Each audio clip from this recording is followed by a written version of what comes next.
Assalamualaikum warahmatullahi wabarakatuh. Hai teman-teman, namaku Azra.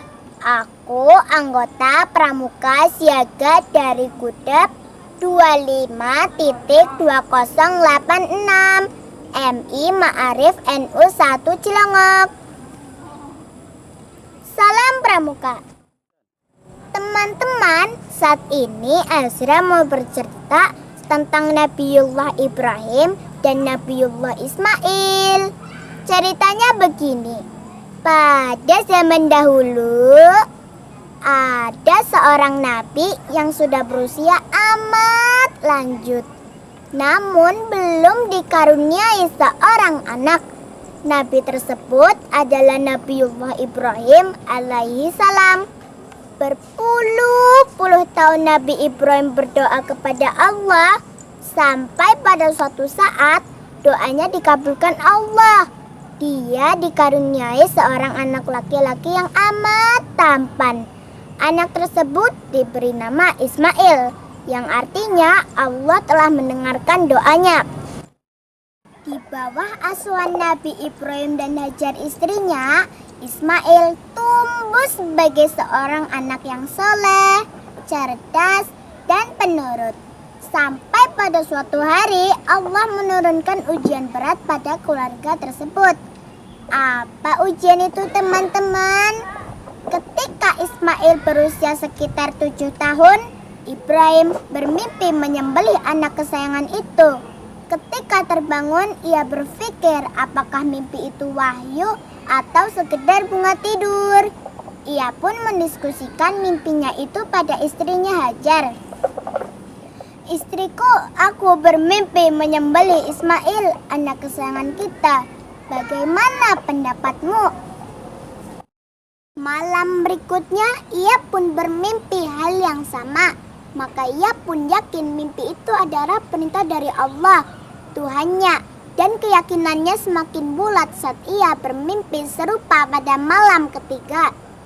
Dengan berat hati ia memanggil anak kesayangannya Ismail dan menceritakan perihal perintah Allah agar ia menyembelih putranya dengan tangannya sendiri.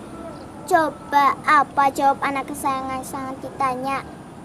"Wahai ayah, laksanakanlah perintah Allah. Insya Allah kau akan mendapatiku sebagai seorang yang sabar." Maka pada hari itu keduanya pun segera berangkat ke Mina guna untuk melaksanakan perintah penyembelihan tersebut. Saat berada di Jumratul Ula, seseorang menyapa mereka. "Wahai Ibrahim dan Ismail, hendak kemana kalian berdua?" "Aku akan melaksanakan perintah Tuanku menyembelih putraku ini."